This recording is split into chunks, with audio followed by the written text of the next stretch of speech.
Boa noite, meus irmãos. A graça e a paz do nosso Senhor nos abençoe.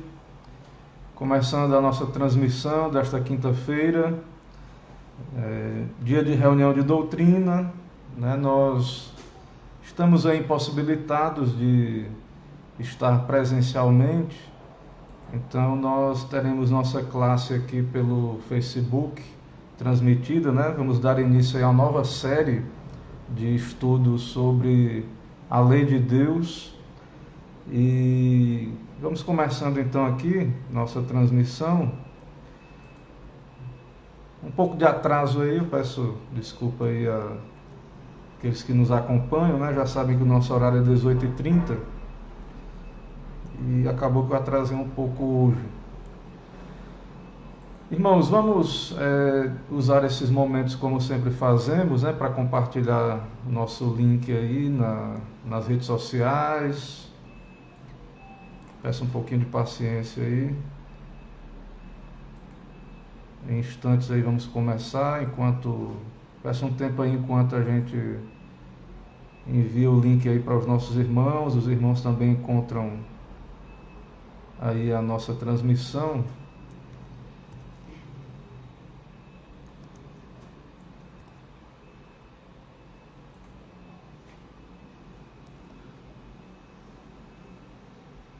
Irmãos, quero mais uma vez reforçar o aviso que devido a várias medidas, né? Começou com um toque de recolher às 10 da noite, depois foi encurtado, né, o tempo aí de possibilidade aí de estarmos transitando, né? Até que a notícia que eu tive hoje é que vai haver um lockdown, né? Aí no caso Salvador, mas o governador deve apoiar e a região metropolitana e vários municípios aí devem apoiar também para o final de semana. Então, nós já estamos fazendo a transmissão, né, remota, agora no meio da semana, e no final de semana haveria o aniversário, iria acontecer o aniversário da igreja. E aí nós fomos suspendendo gradativamente, né, tentando entender o que é que tá acontecendo, que estava acontecendo e está acontecendo, estava e está. E finalmente o Conselho deliberou suspender o trabalho presencial. Então nós estaremos também com o trabalho remoto, né, transmissão da palavra de Deus remotamente. Eu recomendo que as famílias façam um culto doméstico e participem, né, ouçam a palavra transmitida pela nossa rede social, pela internet aí. Então, irmãos, avisando aí a quem não está sabendo, né, que então finalmente nós não teremos trabalho aí no final de semana presencial, apenas online. Eu peço aos irmãos que estejamos em oração, né, quanto a isso. É triste. Ao mesmo tempo existe a questão da saúde, ao mesmo tempo ficamos tristes porque entendemos que Deus nos chama à adoração no seu santo dia. Então vamos ficar em oração, agradecendo, claro, por mais um ano de organização da nossa igreja, mas também orando para que em breve nós possamos retornar presencialmente. Não é isso?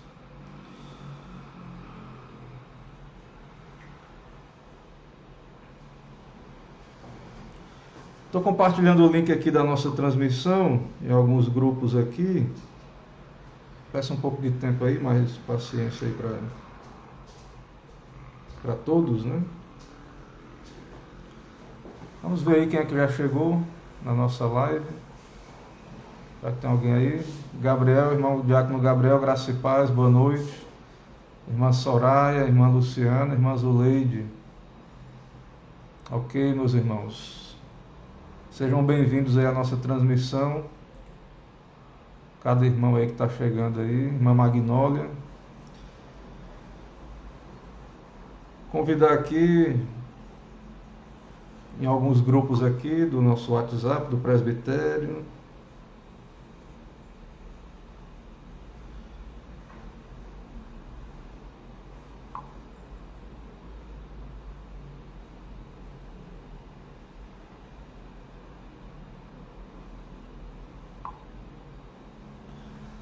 Irmãos, nosso propósito, a partir de agora, né, dessa série que vamos começar, é estudar o tema aí, estudo sobre a lei de Deus, certo?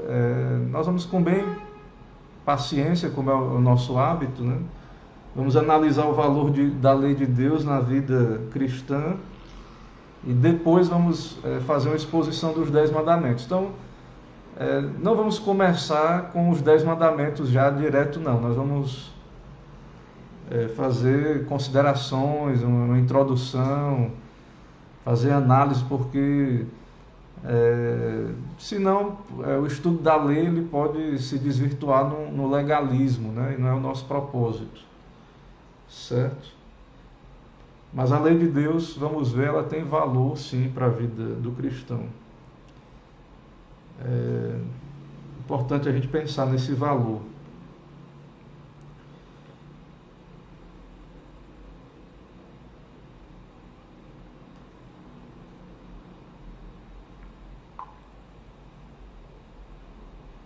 Ok, já compartilhei aqui bastante.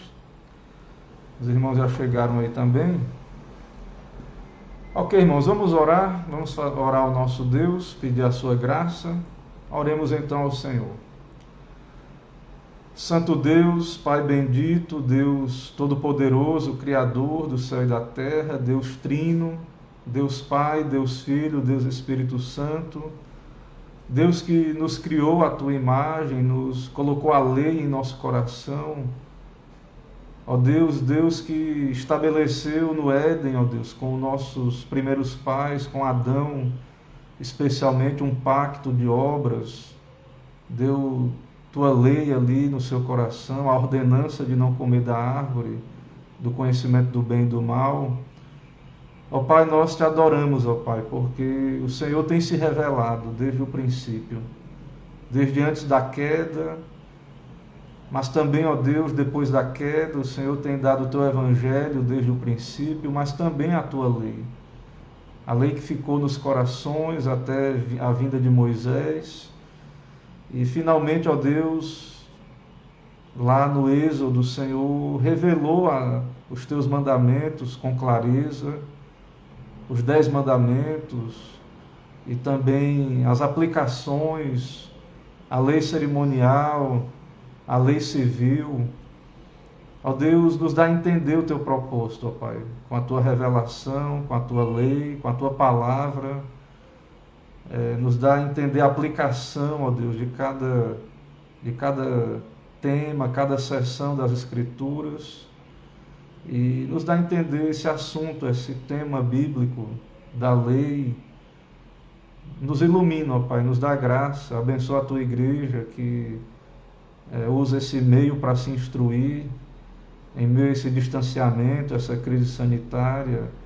Que o Senhor se agrade em abençoar, ó Deus, desperta o interesse do Teu povo em aprender do Senhor por meio desse instrumento, dessa transmissão, e que ela possa ser bênção, ó Deus, na vida daqueles que ouvem, que o Senhor mesmo, o Teu Espírito venha falar aos seus corações, que o Senhor venha usar, ó Deus, esses esforços tão simples aqui, mas que seja para a Tua glória, que venha operar grandemente nas vidas, nos corações, e que o Senhor venha operar, ó Deus, santificação nos Teus salvos, nos Teus eleitos, e salvação nos pecadores perdidos. Nos abençoa, Pai, perdoa as nossas faltas, fala conosco. É o que pedimos, oramos em nome de Jesus Cristo. Amém. Ok, irmãos, vamos começar aí então nossa exposição do nosso assunto, né? Então, irmãos, vamos começar aí citando aí os nossos materiais, né? Vou mostrar as panelas, certo? Tem uma regra aí da homilética, né? Homilética é a arte de pregar, né? Homilética é a matéria que nos ensina a melhor organizar aí o sermão. E a gente aprende que na pregação a gente não pode mostrar as panelas, né? Só que eu não estou pregando, né? Nós estamos estudando um tema, né, numa classe, então vou apresentar aí as panelas. As panelas são os materiais, né? Então, no púlpito, o pregador não precisa ficar citando bibliografia, né? Alguns até entendem que deve usar de modo bem moderado a fala ali dos originais, usar palavras, né, em língua estranha, né, nos originais, grego, hebraico. Então isso é orientado, a gente recebe essa orientação, né, na matéria acadêmica aí da homilética. Mas aqui é uma classe, né, uma aula. Então, material, né, nosso material base sempre é a palavra de Deus. Nossa versão mais usada é a Almeida atualizada, mas podemos usar outras versões também, não há problema. Símbolos de fé, confissão de fé, maior e breve catecismo, né, que cristalizam a nossa doutrina. Que, irmãos, todo assunto que a gente ensina, todo estudo bíblico, doutrinário da nossa igreja tem uma interpretação que consideramos fiel, que não é palavra de Deus, mas que é uma interpretação fiel. Então, convém, né, quando estamos ensinando na igreja, convém que usemos, né, os nossos símbolos de fé para embasar também a nossa argumentação. Certo? Então, temos aí os símbolos de fé. Esse livro aí é o Catecismo Maior Comentado. É um livro muito bom, eu recomendo esse material. Ele é bem interessante, as exposições, não é abreviada, os comentários são bons, né, tem bom conteúdo, uma quantidade boa de conteúdo e saudável. Recomendo aí quem puder adquirir esse material, é um material recomendado. Irmãos, eu também vou usar esse material aí. Esse material não tem em português, tem aí em espanhol, né? Eu consigo ler alguma coisa e traduzir. A gente vai, se tiver alguém que sabe espanhol aí, vai corrigindo aí se tiver erros, né? Quiser ajudar, né, nos corrigindo. Mas esse material ele é de um teólogo chamado Rosas Rushdoni, né? Esse teólogo, ele é teonomista. Eu já até falei sobre isso na escola dominical, né? Na escola bíblica dominical. Embora eu não me considere teonomista,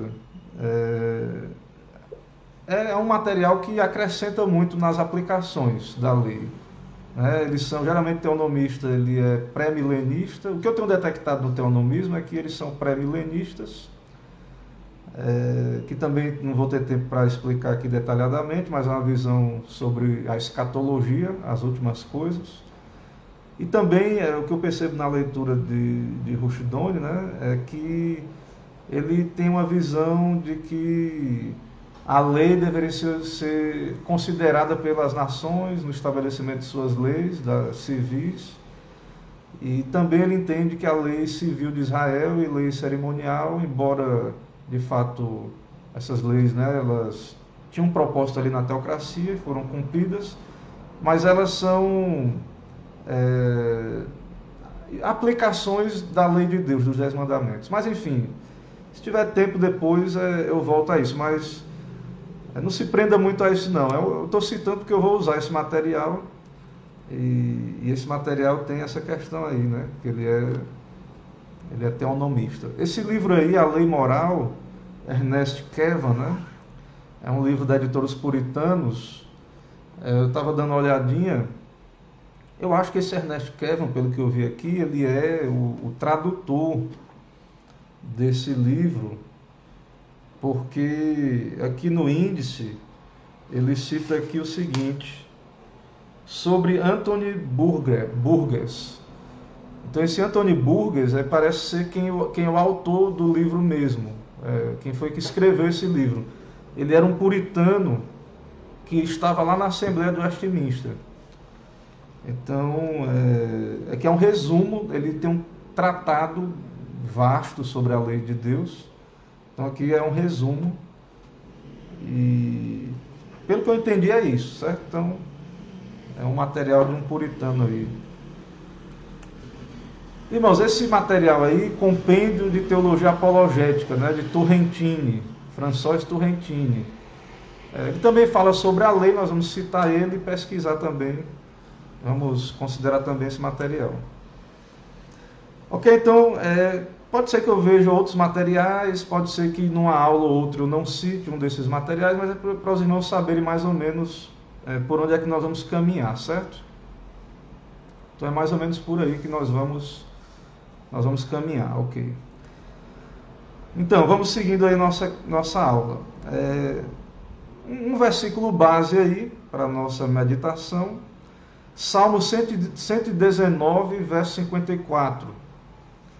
Salmo 119, verso 54. Vejam aí, né? Eu vou ler o versículo, né? Um versículo só. Os teus decretos são o motivo dos meus cânticos na casa da minha peregrinação. Perceba, irmãos, que decreto aí é sinônimo de a lei, os mandamentos. Então perceba que a lei de Deus, né, ela tem vários usos, como vamos ver. E aí o salmista está dizendo que a lei de Deus, os decretos de Deus, são motivos dos seus cânticos. Então, nós temos muito que aprender, né? Então, a lei de Deus, ela é justa, ela é perfeita, ela é boa, e ela era o motivo dos cânticos do salmista, né? E quem sabe, depois de estudarmos a lei de Deus, também ela se torne o motivo dos nossos cânticos também. Então, vamos ver aí, vamos estudar aí a lei. Etimologia do termo lei, né? Que palavra é essa, etimologia? Etimologia é o estudo da origem da palavra. De onde é que vêm as palavras? Então, quando você estuda etimologia, você vai estudar de onde as palavras vieram. Então, nós vamos ver um pouco aqui a etimologia do termo lei. Ora, a lei é chamada pelos hebreus, né? Tem aí uma transliteração, Torá, né? Que vem outra transliteração aí, significado no rifel ensinar. Então, pelo que eu entendo aí da leitura, né, de Turrentini aí, que a palavra Torá, ela vem de uma outra raiz, de outra palavra hebraica, né, rifel, que tem a ver com ensino. Então, geralmente, quando a gente pensa em lei, a gente pensa só em algo autoritário. É um bocado de regra autoritária. E quando o salmista fala na lei, nos decretos, nos mandamentos, que são o seu cântico, né, são os ensinos de Deus, é a palavra de Deus, certo? Então nós temos que pensar nisso, porque nós vamos ver agora aí, muitas vezes, o que acontece é que a gente, quando fala lei, a gente pensa lei de acordo com a nossa cultura. O que é lei para nós? Né? Lei é só aquela regra autoritária que nos pune. E na Bíblia, no hebraico, na palavra de Deus, há um significado muito mais profundo para o que é a lei.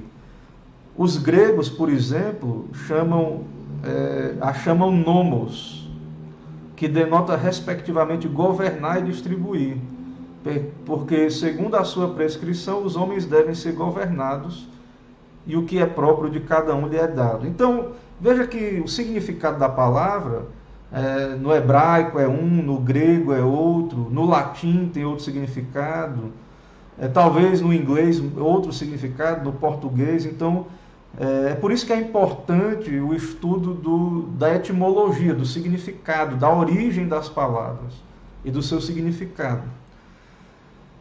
Eu vou citar aí um pouco do que eu tenho aí disponível, né, numa gramática de hebraico aí, Torá, né, tá aí a palavrinha, né, no canto aí, Torá, ensinamento, lei e instrução. Né, Torá ou Torá, né, em outro dicionário. E veja que tem vários significados no dicionário. Né, temos aí lei, orientação, instrução, orientação, conjunto de ensino profético, instrução na era messiânica, conjunto de orientações ou instruções sacerdotais, conjunto de orientações legais, lei da oferta queimada. Tem vários usos aí da palavra no dicionário. Torá, né? Vamos ver aí 3 usos no outro dicionário, né? que eu tenho aí. Esse dicionário aí, o Lexham da Bíblia Hebraica. Esse léxico aí é daquele software Logos, né? Então tem 3 usos aí, ó. Um uso como substantivo. A palavra Torá, quando ela aparece na Bíblia, com o uso de substantivo. O que é que significa? Instrução, lei, equivalente ao nomos grego. Aí, ó, você vê aí que tem várias frases em hebraico, e dentro dessas frases em hebraico tem a palavrinha Torá. Então aí ela está aparecendo aí, Levítico 7.1, Levítico 7.37, etc. Aí, a palavra Torá está aparecendo como substantivo, significando um regulamento, uma regra, né, e etc. Aí. Outro uso da palavra lei, outro uso da palavra aí tem a ver com coleção, um corpo de lei coletado. Algumas vezes, né, algumas vezes um ou mais dos 5 livros de Moisés. Então, quando fala da lei, fala a Torá, fala dessa lei reunida. Às vezes um dos livros, Êxodo, Levítico, Números ou Deuteronômio, até mesmo Gênesis é de Moisés, ou então os 5 livros, né? Então, lei, quando você fala lei, você não pensa só nos 10 mandamentos. Quando a Bíblia fala lei, muitas vezes, você pensa nos 5 livros de Moisés. De modo mais amplo, você pensa em toda a Bíblia. Então, possivelmente, quando o salmista diz aí, os teus mandamentos são o meu cântico, é a tua palavra como um todo. Ele não está falando só dos 10 mandamentos. Os 10 mandamentos resumem a lei de Deus, a lei moral de Deus, mas há um sentido em que a instrução de Deus, né, ela é muito mais ampla do que os 10 mandamentos, certo? Então, eu creio que aí também é um substantivo, né? Eu creio que é também o uso substantivo da palavra, e tem outras frases aí, onde aparece a palavra, né, no hebraico. Certo? Eu acho que eu me esqueci de copiar e colar aí, que o primeiro é substantivo, acho que aqui é um verbo agora, né? Ensino. Então essa palavra ela também é usada no sentido de ensino, conteúdo do que é ensinado, tópicos relacionados. Aí tem outros tópicos aí, né? Educação, disciplina, instruir, ensinar, edificar, tem a ver com os rabinos, né? Os preceitos, discípulo, discipulado, ensino. Então, aí mais alguns versículos aí em que essa palavra aparece lá na Bíblia hebraica, né? A palavra Torá, né? Então, temos aí. Irmãos, preste bem atenção nesse slide aí agora, certo? No que está aí. É uma citação de Turrentini. Preste bem atenção aí. Eu também vou... Isso aí também vai continuar na citação aqui do Anthony Burgess, né? Vai continuar também essa ideia aí.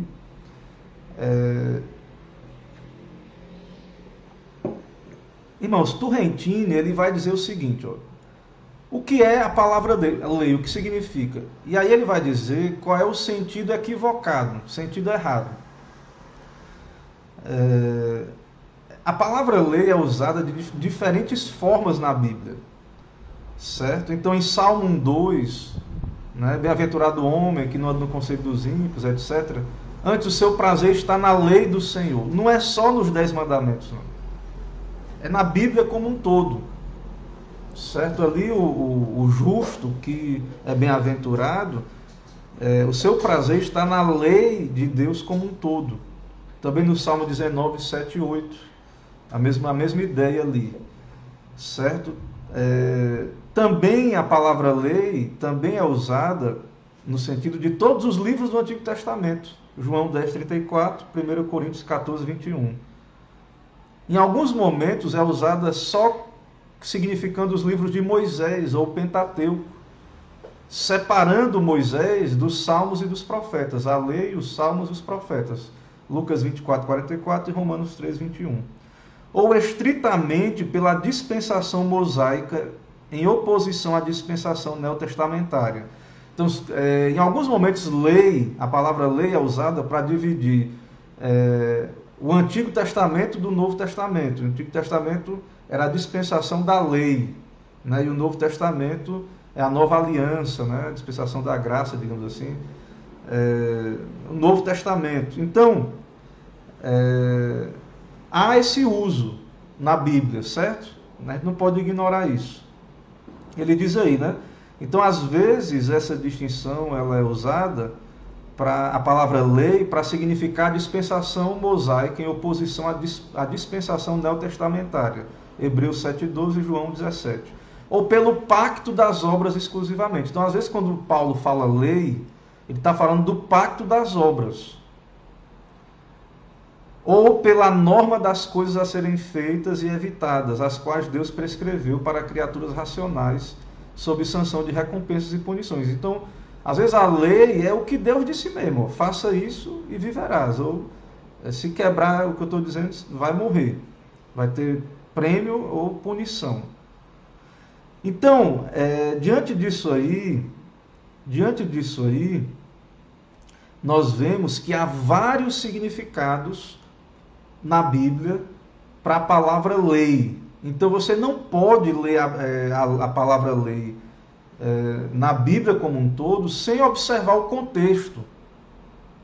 E isso, irmãos, acontece com várias palavras bíblicas, né? E esse é o desafio de meditarmos na palavra de Deus, de estudarmos a palavra de Deus, de tentar aprofundar esse entendimento com a ajuda de Deus, né, com o auxílio do Espírito Santo, para a gente poder distinguir essas coisas, porque senão a gente vai acabar distorcendo o significado da palavra de Deus, aplicando um sentido estranho ali, né, à passagem, né? Então, a aula de hoje, né, o tema da aula de hoje, deixa eu voltar aqui para a gente... São princípios básicos, né? Então, nós vamos ver aqui alguns princípios básicos para interpretarmos, né? Para entendermos o estudo da lei. Alguns princípios básicos. Antes disso, veja aí, o Ernest Kevan, né? O livro do Ernest Kevan diz aí o seguinte: o estudo da lei de Deus na vida do crente não tem sido feito sem dificuldades, né? Mas, aí está né? Mas é mas. O estudo da lei de Deus na vida do crente não tem sido feito sem dificuldades, mas, em alguma extensão, isso é devido a alguma falta de atenção a certas considerações básicas. Então, no estudo da lei está dizendo que é difícil mesmo. E porque falta atenção a alguns pontos que a gente vai tratar aqui nessa aula. Então ele vai dizer que há alguns princípios importantes que devemos lembrar, que é o que vamos ver agora. Então, esses princípios que nós vamos ver agora, muita gente ignora, muita gente passa por alto, né? Não presta atenção, e então isso produz dificuldade no estudo da lei. Então, eu espero que a gente medite bem no que nós vamos ver agora aqui, para a gente não tropeçar nesses pontos. Voltando, o primeiro ponto vamos voltar aí ao significado da palavra. Então, agora no livro do Ernest Kevan. O primeiro problema tem a ver com a etimologia, com o significado da palavra, que nós já citamos aí um pouco. Então, há uma confusão quando você olha para a palavra apenas no português, ou no grego, ou no latim. Porque na nossa cultura, no grego, etc., até no português, lei tem mais a ver com código autoritário de dever. E muitas vezes também a lei, ela é uma entidade distinta, no sentido assim, de um Deus pessoal. É algo que os homens criam. E a lei, segundo a Bíblia, ela é a palavra de Deus, é a revelação da vontade de Deus. Ela é dada num contexto de aliança, de pacto. Deus chama um povo e dá a lei para esse povo. Então a palavra no Antigo Testamento, Torá, é muito mais do que só regras impessoais, regras autoritárias. A palavra lei tem um significado muito mais profundo. Então, esta é a razão pela qual a lei mosaica pode ser chamada de um pacto. Então, nós vamos ver aí no nosso estudo que Deus deu a lei ali, irmãos, quando Deus falou primeiro e depois as tábuas, né? Moisés quebra as primeiras, mas depois é dado novas tábuas ali. Então ali era uma espécie de pacto, era um pacto, era uma espécie de contrato em duas vias. Estava ali a lei, em cada uma das tábuas, os 10 mandamentos, né? Um contrato em duas vias, uma aliança, certo? Pela graça, Deus entrou nessa aliança com aquele povo que não merecia. E pela graça, Deus revelou ali a sua lei, a sua vontade. Então, no contexto de aliança, no contexto de salvação pela graça, de redenção, Deus dá a lei, certo? Então, essa lei pode ser chamada de pacto, né? A lei do pacto ou pacto. E essa é a razão pela qual o pacto mosaico pode ser chamado de lei. Então, quando a gente fala lei ali, né, o pacto mosaico, é uma aliança e há graça envolvida nisso. Há graça envolvida. Né? Há um envolvimento, sim, da graça nesse. Não é só regras autoritárias que são entregues, não. É no contexto de relacionamento entre Deus e o seu povo. No contexto de pacto, de aliança. Então, a palavra lei, o que o autor está dizendo aí, é que ela tem um uso muito mais amplo do que na nossa língua. Inclusive, Paulo usa essa palavra lá em Romanos 3,27, de modo, né, essa expressão, de modo figurado, ele usa a lei da fé, ele fala de uma lei da fé. Então, o que ele está querendo dizer é que a palavra lei, ela pode ser usada, né, em vários sentidos, até Paulo fala de uma lei da fé lá em Romanos 3,27. Certo? Então, a gente tem que ter muito cuidado com isso. Há outros significados da palavra lei, que pertencem não à sua derivação, mas ao seu uso. Então, alguns significados não têm a ver com a etimologia, de onde a palavra veio, é o uso mesmo. Você só vai entender o significado observando dentro do contexto, para você entender. Algumas vezes, lei significa qualquer parte do Antigo Testamento. Por exemplo, Jesus Cristo, ele cita o Salmo 82:6 e diz: não está escrito na vossa lei, eu disse, sois deuses? Lá no Evangelho de João, Jesus cita o Salmo 82 e ele diz: não está escrito na vossa lei, eu disse, sois deuses? Veja o uso da palavra lei. Não está se referindo aos 10 mandamentos, não está se referindo meramente ao Pentateuco, aos livros de Moisés, mas é uma referência à Bíblia, à palavra de Deus, ao Salmo. Certo, irmãos? Algumas vezes a frase a lei e os profetas, Mateus 7,12, é usada para indicar todos os livros do Antigo Testamento. Então, algumas vezes a palavra lei e os profetas tem a ver com toda a Bíblia. Então há um sentido amplo que podemos dizer que aqui nós temos a palavra de Deus, a lei de Deus, a lei de Deus, a vontade revelada de Deus para as nossas vidas. Certo? Ocasionalmente a palavra lei é usada apenas para os aspectos cerimoniais da adoração, como na expressão, ora visto que a lei tem sombra dos bens vindouros. Então há momentos em que a palavra é usada para aquele culto cerimonial que foi abolido, né, do Antigo Testamento. Em alguns lugares ela é usada para a autorrevelação de Deus, conforme ele deu particularmente aos israelitas, como por exemplo nas palavras: porque a lei foi dada por intermédio de Moisés, mas a graça e a verdade vieram por meio de Jesus Cristo, João 1,17. Então quando ele diz aí, João, a lei foi dada por intermédio de Moisés, né, não é só os 10 mandamentos, né? Ele está dizendo aí a palavra de Deus, né? Ele está falando ali, claro, Moisés escreveu, o autor do Pentateuco, né? Dos 5 primeiros livros. E ainda em outras passagens é usada como uma descrição dos judeus na sua condição sem Cristo. Um uso que Paulo faz nas epístolas aos Romanos e aos Gálatas. Então, também a lei é usada nesse sentido, né? Daqueles que estão debaixo da lei como um pacto de obras. Daqueles que estão sem Deus, sem Cristo, estão debaixo da lei como um pacto de obras, né? A condição sem Cristo.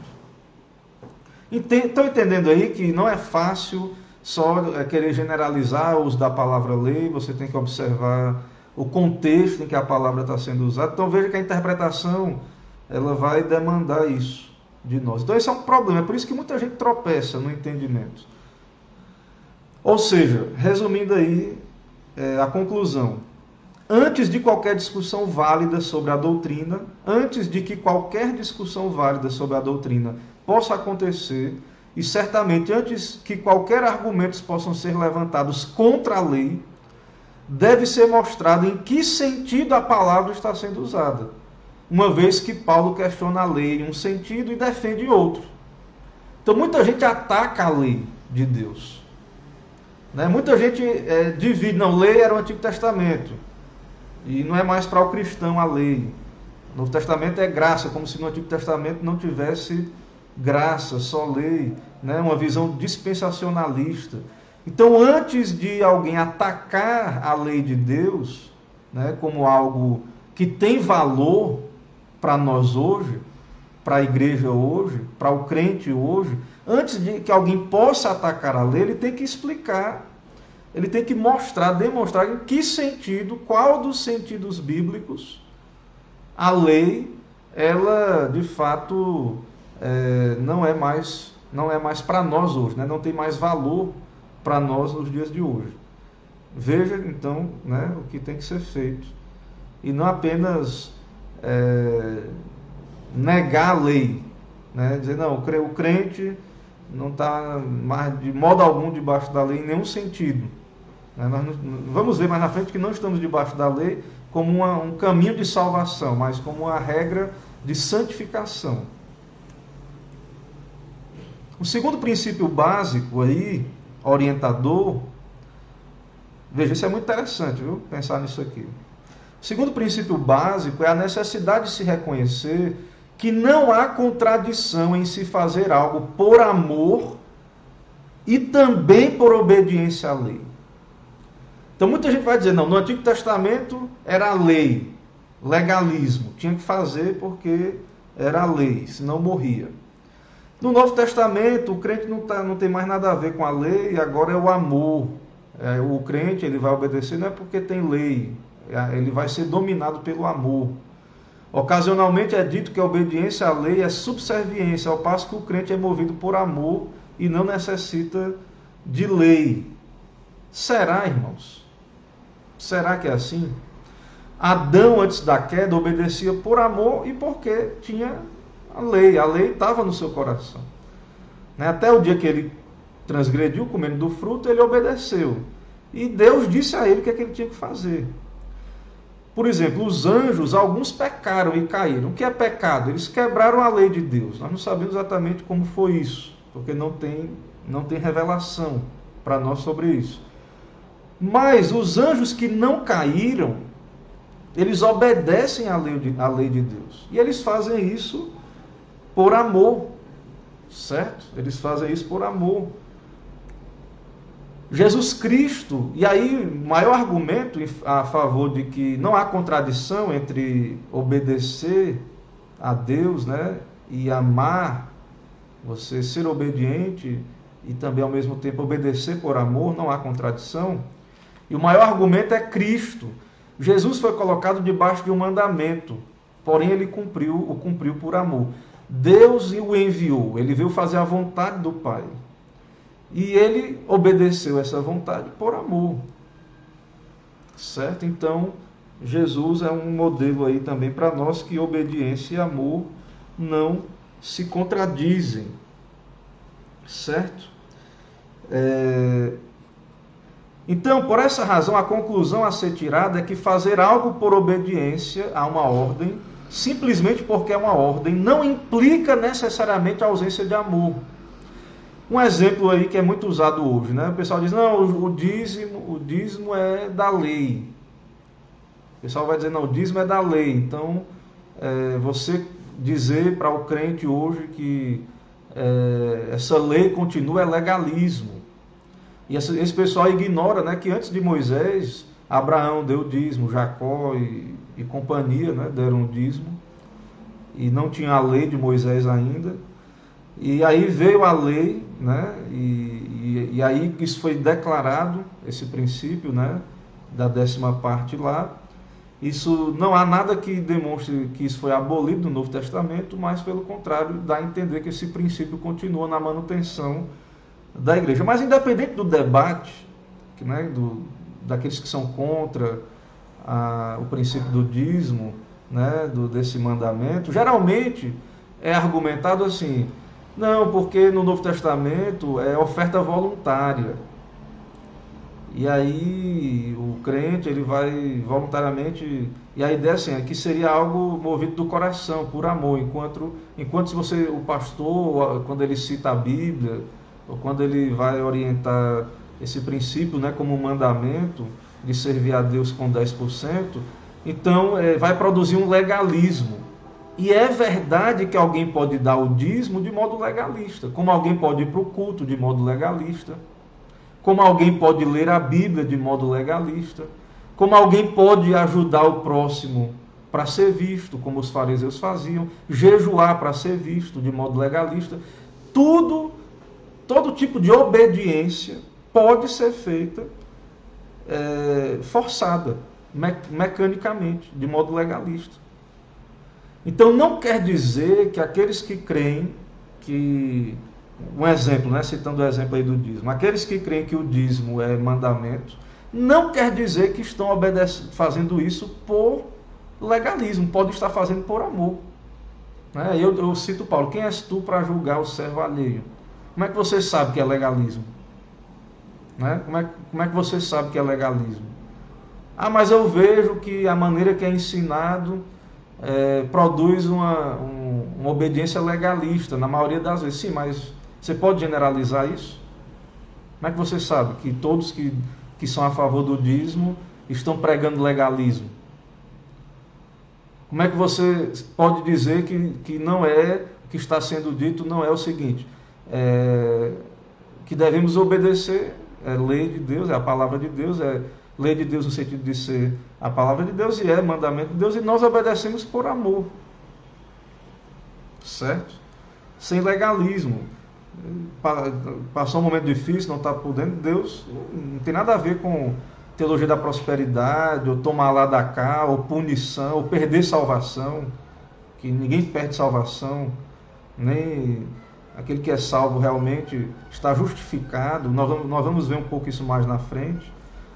Então, alguém, e nós entendemos, né, nós que entendemos o princípio do dízimo, e você tem que entender isso, você que é contra a ideia de que alguém pode fazer isso por amor, alguém pode estar fazendo isso por amor a Deus, para a glória de Deus, por obediência, por entender que é obediência ao Senhor fazer isso, certo? Então, o fato de haver um mandamento, o fato de haver uma ordenança, não quer dizer que a pessoa está obedecendo por legalismo. Por exemplo, a ceia do Senhor, a Santa Ceia, é uma ordenança.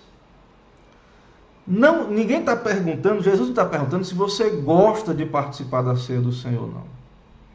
Embora nós devemos, né, fazer as coisas de Deus com alegria, com prazer. O culto, eu já preguei aqui, já ensinei em aula sobre o culto. O culto, irmãos, é ordenança. É santa convocação, faz parte da lei de Deus. Nós devemos cultuar a Deus. Mas o salmista diz: alegrei-me quando me disseram, vamos à casa do Senhor. O judeu tinha que ir lá no templo 3 vezes por ano. Tinha que fazer lá os ritos lá e cumprir o seu culto, a sua adoração. É ordenança, é mandamento. Mas pode ser feito com alegria. Então, amor e obediência não são coisas antagônicas, contraditórias. Você tem que ler a Bíblia? Tem. Você pode ler por legalismo? Pode, mas você pode ler por amor. Então, leia a Bíblia, ore, vá à igreja, dizime, evangelize. Faça essas coisas não para ser salvo, para receber um toma lá da cá, mas por amor, certo? Lá nas epístolas de João, João, lá no capítulo 3, na primeira epístola de João, no capítulo 3, certo? João vai falar muito sobre isso, certo? João vai falar muito sobre isso. Ele vai dizer, 1 de João, capítulo 3, verso 4. Todo aquele que pratica o pecado também transgride a lei, porque o pecado é a transgressão da lei. No verso 6, todo aquele que permanece nele não vive pecando. Todo aquele que vive pecando não o viu nem o conheceu. Então, a conversão, a regeneração, certo? Ela vai produzir obediência. Primeiro, continuando aí. Versículo 9. Todo aquele que é nascido de Deus não vive na prática do pecado, pois o que permanece nele é a divina semente. Ora, esse não pode viver pecando, porque é nascido de Deus. Agora veja o verso 10. Nisto são manifestos os filhos de Deus e os filhos do diabo. Todo aquele que não pratica a justiça, não procede de Deus, nem aquele que não ama seu irmão. Aquele que não obedece, aquele que não pratica a justiça, João está dizendo, não procede de Deus. Certo? Então, é o que vemos aí. Então, a lei de Deus, irmãos, certo? A lei de Deus, nós devemos cumprir essa lei, obedecer essa lei por amor. Certo? Veja aí ainda no capítulo 3 de 1 João, verso 23 e 24. Ora, o seu mandamento é este, o mandamento aí na nova aliança. O seu mandamento é este, né? Mandamento do Senhor para nós. Que creiamos em o nome de seu Filho Jesus Cristo e nos amemos uns aos outros, segundo o mandamento que nos ordenou. Aquele que guarda os seus mandamentos permanece em Deus e Deus nele. E nisto conhecemos que ele permanece em nós, pelo Espírito que nos deu. Então, qual é o mandamento de Deus para nós aí, especialmente no Evangelho? Crer em Jesus, né, e nos amar, e aquele que guarda os mandamentos de Deus permanece nele. E nós temos segurança de que permanecemos em Deus e Deus em nós quando guardamos os seus mandamentos. Então, obedecer, alguém que está obedecendo, você que está dizendo que a pessoa, você que está julgando, né? Pode ser que a pessoa esteja sendo legalista mesmo, né? Mas você que está dizendo que é legalismo, né? Se estamos sendo legalistas, né? Nós devemos nos arrepender, né? E buscar obedecer por amor, né? Então, de fato, Deus ele não quer só uma obediência externa. Ele não quer só que a gente seja uma igreja fiel a Deus, né? Nós cremos que, como presbiterianos, o presbiterianismo é fiel à Bíblia, né? A palavra de Deus. Então, não é só que sejamos externamente bons cristãos, bons presbiterianos. Não é isso que Deus quer. Embora, se somos bons presbiterianos, estamos bem orientados, estaremos bem orientados sobre qual é a vontade de Deus na Bíblia, qual é a lei de Deus. Mas Deus quer que obedeçamos por amor. Em terceiro lugar, deve-se observar cuidadosamente que a obediência completa de Cristo à lei para a justificação de pecadores não isenta o crente da obediência a ela para outros fins que não a justificação. Jesus obedeceu à lei para nos justificar. Mas isso não quer dizer que para outros propósitos eu não devo obedecer para me justificar, para ser salvo pelas obras. Mas para outros propósitos eu devo obedecer à lei. Uma verdade básica do Evangelho é que nenhum homem pode oferecer boas obras como base para a sua justificação. Mas é um grande erro concluir que porque as obras da lei não justificam, elas são desnecessárias. O propósito da lei não é justificar, mas ela tem um propósito, a obediência. Não podemos obedecer à lei pela mesma razão que Cristo fez. Cristo obedeceu à lei no nosso lugar, para conquistar méritos, o mérito, né, a justiça salvífica, para nos salvar. Cristo sofreu e suportou a maldição da lei nesse sentido. Nós não podemos sofrer como ele. Mas o crente pode sofrer com outros propósitos.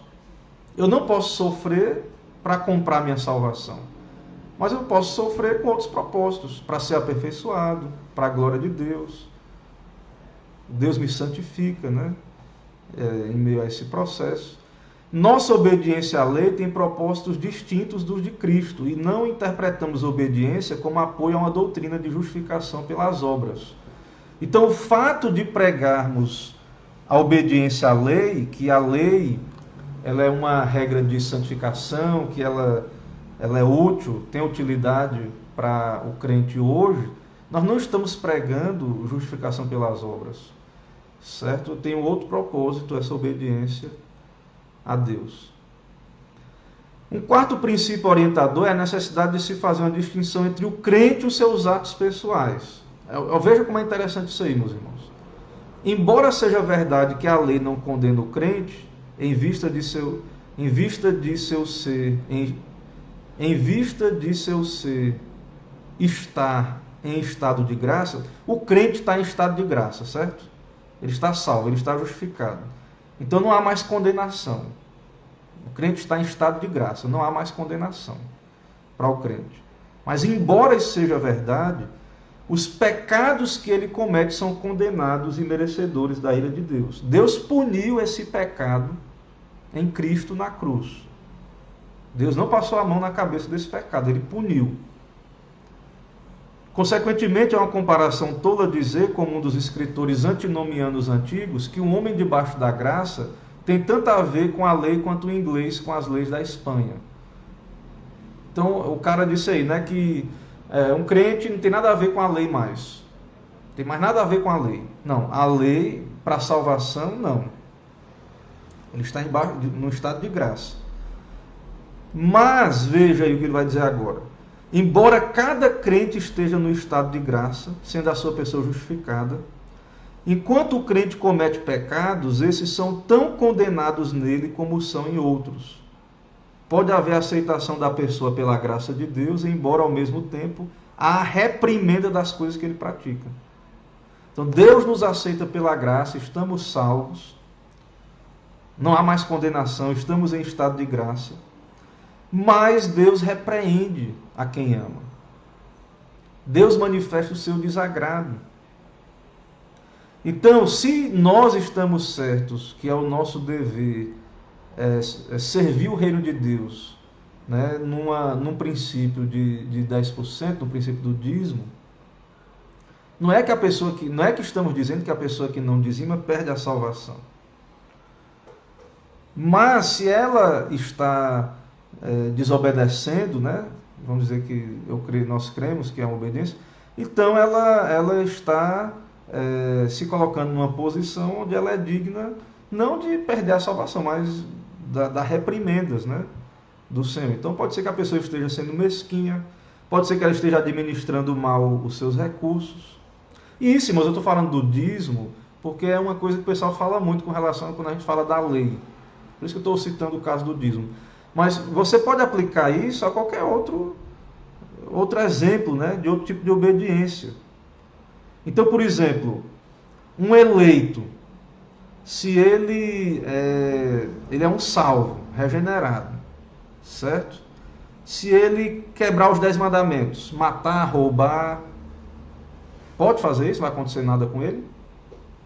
Não matarás, não adulterarás, né? Não furtarás. O crente que não vai para a igreja, não estou falando de pandemia, uma situação que o conselho decidiu aí, etc., mas o crente que não guarda o dia do Senhor, não estamos dizendo que ele perde a salvação, se ele é um crente regenerado, mas é pecado. Sendo pecado, ele incorre, né,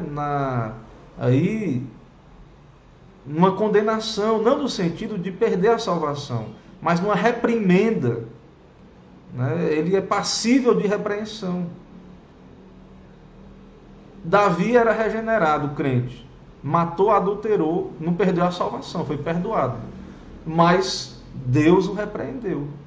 Deus manifestou, deixou claramente manifesto nas Escrituras, o seu desprazer para com o seu pecado. Foi perdoado o pecado, né? Não foi condenado, não se perdeu, não foi para o inferno, mas Deus o disciplinou, né? Não foi juízo para a condenação do inferno, mas foi a reprimenda, né? O desprazer de Deus. Claro que Davi depois se arrependeu e ele sofreu as consequências ali, temporais, do seu pecado, mas é claro que foi restaurado ao favor de Deus pela graça, né? E era um homem salvo, um homem regenerado. Mas entenda, irmãos, então, quando pregamos a lei de Deus, não estamos pregando, ensinando para o crente, né, que ele vai perder salvação, né, e etc. Mas nós estamos dizendo assim, ó, se você que é crente, você foi salvo, liberto para ser servo de Cristo, para a obediência. Né? Você tem o Espírito Santo, você está no estado de graça. Se você for obstinado na desobediência à lei de Deus, os 10 mandamentos, e a palavra de Deus como um todo, que explica esses 10 mandamentos, né? Até mesmo ao Evangelho, se você for desobediente ao Evangelho, à graça, à nova aliança, se você for desobediente à revelação de Deus, vai haver consequências, não, se você for um salvo genuíno, não de perdição eterna, porque pela graça, né, como que pelo fogo, você vai ser salvo. Mas você vai sofrer ao ponto de você perceber que não vale a pena, não é para o crente esse caminho da desobediência. Eu já tenho usado esse exemplo várias vezes, né? Que é da criança que vai lá e mete o dedo na tomada, né? O pai diz, ó, não coloca o dedo na tomada. Ela coloca o dedo na tomada. Ela leva um choque, ela mesmo não quer mais colocar o dedo ali. Às vezes o pai coloca um negocinho para tampar, né? Então Deus vai, se você é um crente e você quer desobedecer, quebrar a lei de Deus, né? Você vai sofrer esse desprazer, essa reprimenda, e Deus vai lhe ensinar a temer a Ele. Você vai aprender da maneira mais difícil, que não vale a pena pecar, quebrar a lei de Deus. Certo? Então isso não tem nada a ver, irmãos, essa disciplina do Senhor, não tem nada a ver com perder salvação e coisa desse tipo. Outro princípio aí, né, e é o último princípio antes de algumas outras considerações que vamos ter ainda, mas o último princípio que esse autor aqui nos lembra, né, para conversarmos sobre a lei de Deus, é que a lei, né, não rejeitamos a lei por não conseguir cumpri-la. Um princípio a ser lembrado é que a lei não deve ser rejeitada porque o homem não tem poder para cumpri-la. Certo? É interessantíssimo isso que o autor coloca aí. Muito interessante. Muito interessante isso aí. Viu? Preste atenção nisso aí, que né, como um professor meu dizia no seminário, né, águas profundas aí, que você vai mergulhar agora. Veja aí o raciocínio aí, como é interessante. Tem gente que diz assim, ó, essa lei não pode ser cumprida. Então, não tem como, então vamos rejeitar a lei, não tem jeito. O mandamento para crer é tão impossível quanto o mandamento para obedecer. Certo? Ou seja, voltando aí, quando a rejeição da lei é questionada sobre essa base, frequentemente se esquece que o homem, similarmente, não tem poder para obedecer o Evangelho.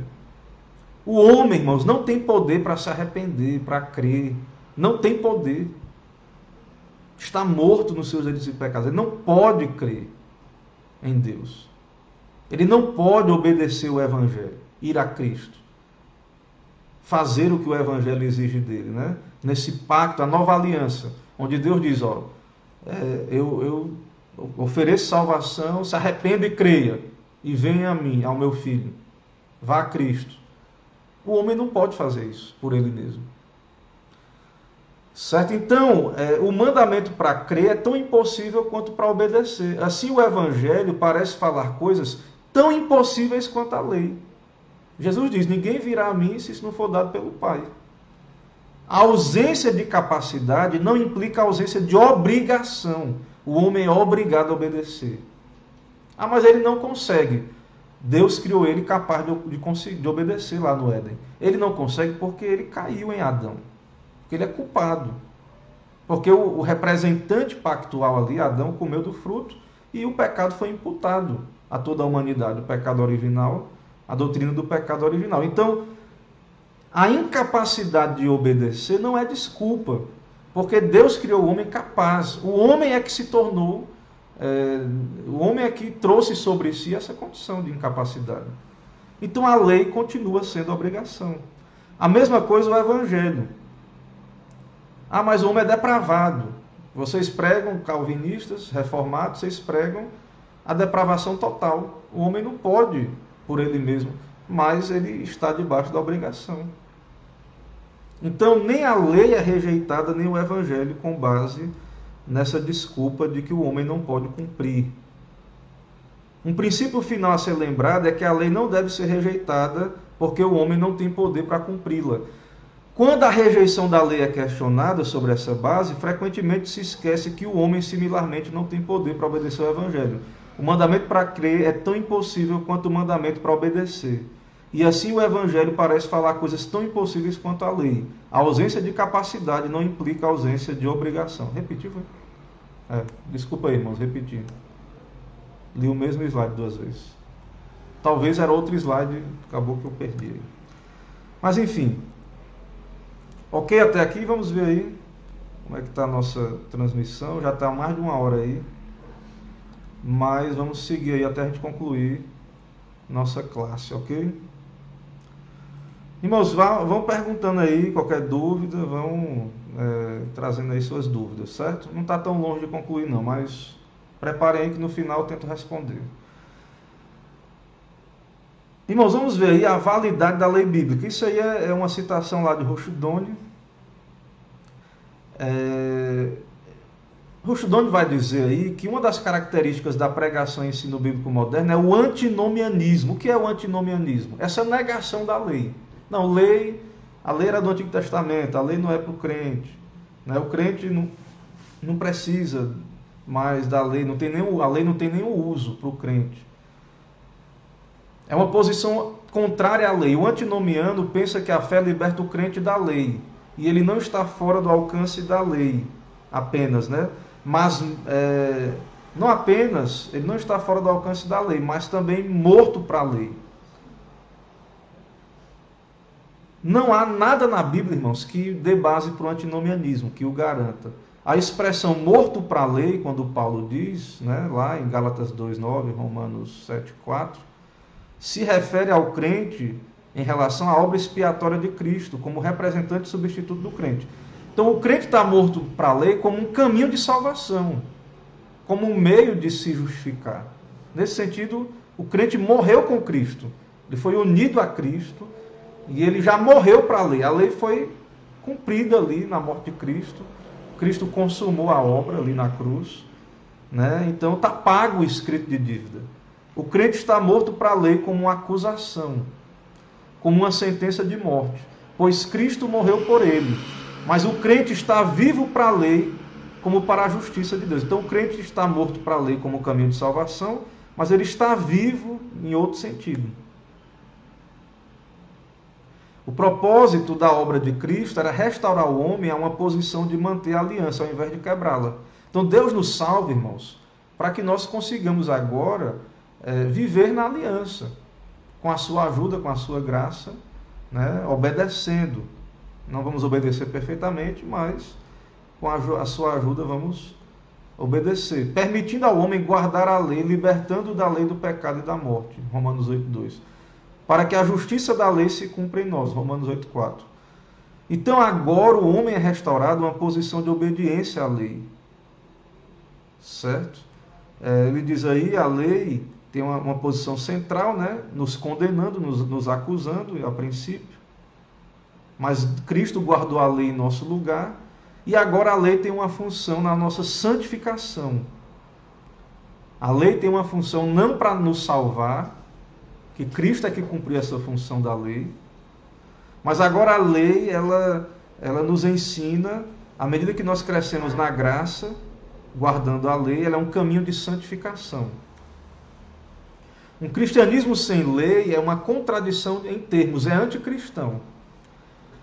O propósito da graça não é anular a lei, mas cumprir a lei e capacitar o homem para que guarde. Cristo cumpriu a lei em nosso lugar e agora, salvos pela graça, nós somos capacitados a obedecer. Como nós lemos aqui em 1 João. 1 João, né? Como ele diz aí. Todo aquele que permanece nele não vive pecando. 1 João 3,6. E todo aquele que vive pecando não o viu nem o conheceu. 1 João 3,8. Aquele que pratica o pecado procede do diabo, porque o diabo vive pecando desde o princípio. Por isso se manifestou o Filho de Deus, para destruir as obras do diabo. Todo aquele que é nascido de Deus não vive na prática de pecado, pois o que permanece nele é a divina semente. Ora, esse não pode viver pecando, porque é nascido de Deus. Nisto são manifestos os filhos de Deus e os filhos do diabo. Todo aquele que não pratica a justiça não procede de Deus, nem aquele que não ama a seu irmão. Então, irmãos, Cristo nos libertou, né, da lei como um caminho de salvação, mas para nos capacitar à obediência pela graça, por gratidão, né, por amor. Certo? Veja o argumento aí. Se a lei era tão importante para Deus que foi necessária a morte de Jesus, o Filho unigênito, para fazer expiação pelo pecado, seria estranho que Deus procurasse abandonar a lei. Dizem que a lei acabou, a lei toda foi abolida, não existe mais uso nenhum. Ora, se Jesus morreu, se Deus não poupou o Filho, não poupou os nossos pecados, mas puniu no Filho, né? Então agora Deus vai virar as costas para a sua lei. O objetivo da lei não é a iniquidade, nem o propósito da graça é um desprezo perverso do doador da graça. Então, nós somos salvos para amar a Deus, para, gratos pela salvação, cumprirmos a lei da aliança, vivermos dentro do pacto, vivermos em relacionamento pactual, de obediência a Deus, a sua vontade revelada. Aqui, irmãos, no livro, nesse livro aqui, no capítulo que estamos considerando aí, né, que é o capítulo 2, eu não vou me demorar muito, porque já a hora avança, certo? Então eu vou citar brevemente aí, só para a gente caminhar para a conclusão, ver se tem alguma pergunta. Então, ele vai dizer que a lei de Deus é boa no seu conteúdo, né? É bom amar a Deus, ninguém vai questionar a lei de Deus, irmãos. O resumo é amar a Deus e amar o próximo. Então a lei é boa, certo? Toda bondade é sumariada na lei, não há nada que possa ser concebido como bom que não esteja contido nela. A lei vem de Deus, ela é boa na sua autoridade, a lei é boa no seu uso, nas sanções, mas principalmente a lei é boa em seu fim, seu propósito maior. A sua intenção é conduzir a Cristo, Romanos 10,14, e encontrar seu cumprimento nele. Romanos 10,14 diz, porque o fim da lei é Cristo, né? O propósito da lei, o fim é Cristo, para a justiça de todo aquele que crê, né? Cristo é o fim da lei. E aí, para concluir, nós vamos voltar aqui, não vai dar tempo hoje, o Catecismo Maior de Westminster, ele vai dizer aí o que é que Deus requer do homem. Deus requer do homem obediência à vontade revelada. O que Deus revelou ao homem, né? Primeiro lá antes da queda, não comer da árvore, né? Da ciência do bem e do mal. Foi a lei moral, então está ali embutida a lei moral, segundo Westminster. O que é a lei moral? Declaração da vontade de Deus feita ao gênero humano, que dirige e obriga todas as pessoas à conformidade e obediência, pessoal, perfeita e perpétua, e etc. Então, a lei moral, o que é? Vamos ver aí, né? Vamos ir estudando isso aí, à medida que formos caminhando. A lei moral tem alguma utilidade depois da queda? Sim.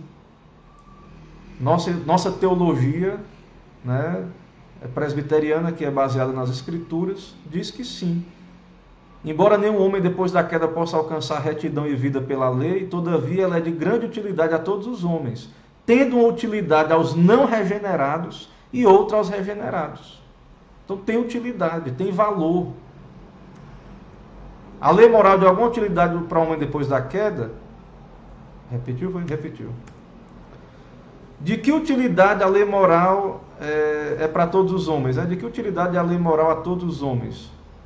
Nos instruir sobre a natureza da vontade de Deus, sobre os seus deveres, obrigando-os a andar conforme a sua vontade, convencer que são incapazes de guardar do estado poluído e pecaminoso da sua natureza, do seu coração e da sua vida, para nos humilhar, fazendo-os sentir o seu pecado e miséria, e assim ajudando-os a ver melhor como precisam de Cristo e da perfeição da sua obediência. Então tem muitos usos da lei para todos os homens. E alguns usos para os não crentes, alguns usos para os crentes, para os regenerados, né? E aí nós vemos isso aí. Irmãos, diante de tudo isso que vimos na aula de hoje, e diante daquilo que é o que colocamos ali, né, no nosso banner para divulgar essa série de estudos, está lá. A lei de Deus tem valor na vida cristã? Sim, certo? É o Espírito que é pela graça que somos salvos, é o Espírito que aplica a redenção aos nossos corações. Somos justificados pela fé, né? Pela graça, mediante a fé, lá em Efésios 2. É pela graça, não somos salvos pelas obras. Mas existem usos da lei para o crente. Existem usos da lei. Existe um propósito de Deus de ter dado a lei. E esse propósito não ficou restrito lá à antiga aliança, ao Antigo Testamento. E nós, a igreja, precisamos resgatar isso. Entender isso, porque há um desprezo pelo estudo da lei. Vão dizer que é legalismo. E vai estudar a lei, isso é fariseu, puritano, fariseu, legalista. Certo? Isso não é verdade. Mas se eu ensinar a lei ao meu filho, eu vou estar ensinando o meu filho, eu não vou estar ensinando o evangelho ao meu filho, eu vou estar ensinando ele a ser legalista. Depende da maneira que você usar a lei. É como nós vimos aí lá, o catecismo fala disso. Você vai mostrar através da lei ao seu filho, você vai ensinar a ele, né, que ele não consegue, ele vai ver que ele não consegue obedecer mesmo. E aí ele vai poder apreciar mais quem é Cristo, a obra de Cristo. Né? Ele vai poder entender melhor a vontade de Deus, a nossa santificação. Qual é a vontade de Deus? E isso vai nos humilhar. Isso vai nos levar, irmãos, ao quebrantamento, né? A nos humilhar diante de Deus. Porque nós vamos ver que nós temos uma natureza que não submete, se não for a graça. Então, nós presbiterianos, nós que somos crentes bíblicos, nós cremos sim que existe uso, né, valor da lei de Deus na vida cristã. E pode ter gente legalista usando a lei de Deus de modo legalista, e tem, mas não quer dizer que nós não vamos ensinar o uso correto, porque tem gente distorcendo o uso. Certo? Então, eu encerro aqui, eu espero que isso seja esse conteúdo de hoje seja de despertamento para podermos nos interessar pelo estudo da lei. Que Deus nos ajude, né? Porque é um desafio, não é fácil, né? Mas que Deus nos ajude. Irmãos, 1h17 aí, vamos ver se tem alguma pergunta só para concluir. Bem-vindo aí todos, né, que entraram na live. Presbítero Romeu, irmão Mateus Viterbo, irmã Zuleide participando. Irmão Mateus pergunta: muitos arminianos usam o texto de Gênesis 4:7 para dizer que Deus espera de nós a obediência à lei para sermos aceitos. Como entender esse texto sobre a ótica reformada? Gênesis 4, verso 7. É o texto lá que fala Deus se revelando a Caim, né, depois de ter matado Abel. Antes de ter matado Abel, né? Na verdade. Caim ficou irado, porque Deus aceitou a oferta de Abel e não a dele, né? Então era a obrigação cultuar ali, a obrigação da criatura é cultuar o Criador, é o dever.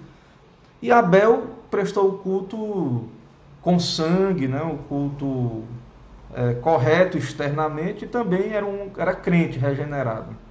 Já Caim, nós percebemos pelo relato que ele não era crente, não era regenerado, e ele prestou um culto sem sangue.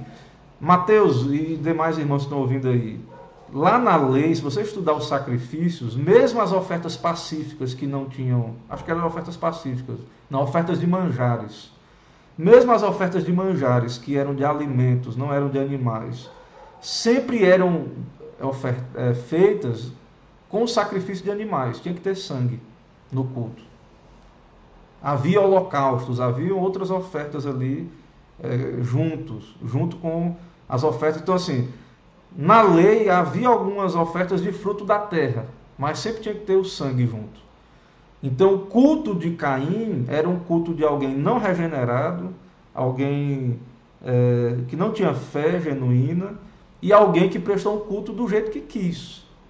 Porque já devia ter revelação lá. Porque quando Adão e Eva fizeram as cintas de figueira para cobrir a sua nudez, Deus matou um cordeiro e cobriu eles com peles.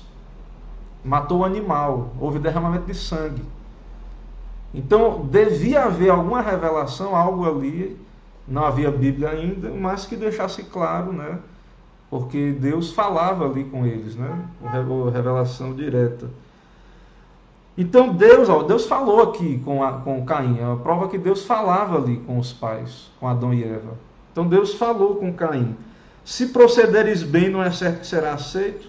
Se todavia procederes mal, eis que o pecado jaz à porta, e seu desejo será contra ti. Mas a ti cumpre dominá-lo. Isso. O homem, Mateus, está debaixo do dever da obediência. De fazer o que é certo. Porque ele é criatura de Deus. Ele foi criado à imagem de Deus.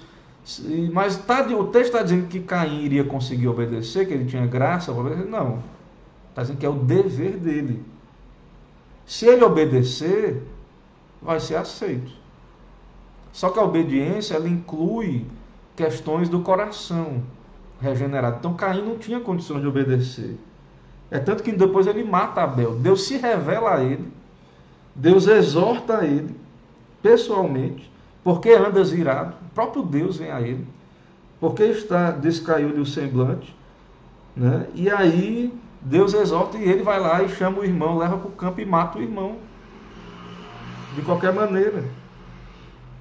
Certo? Então, fica claro aí que nós podemos dizer assim para o incrédulo. A lei de Deus diz, você não pode matar, você não pode roubar. Ah, mas ele não tem força para obedecer. Mas é a lei de Deus. É o dever dele obedecer. A lei de Deus é para todos nesse sentido. Há um uso da lei para o não regenerado.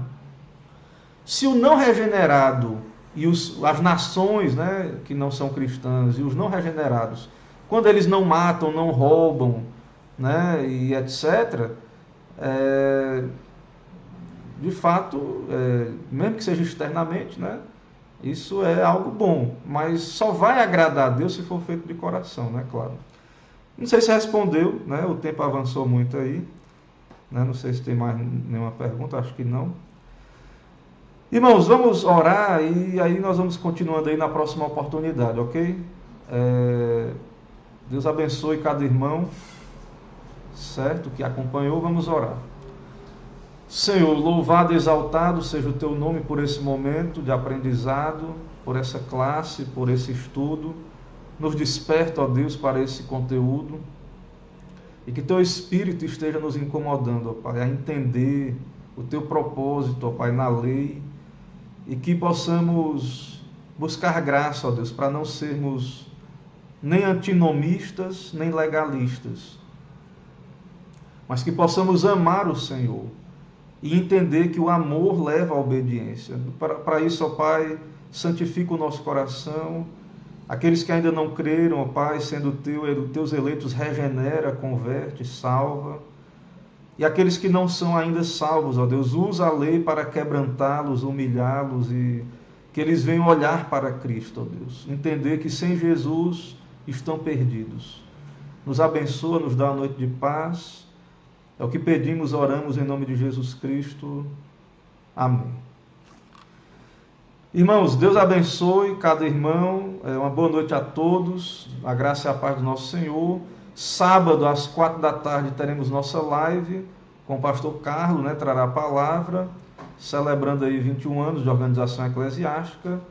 E domingo também, pela manhã, 9h30 e à noite, 18h30, ok? Então, uma boa noite a todos e a graça do Senhor seja com cada um. Amém.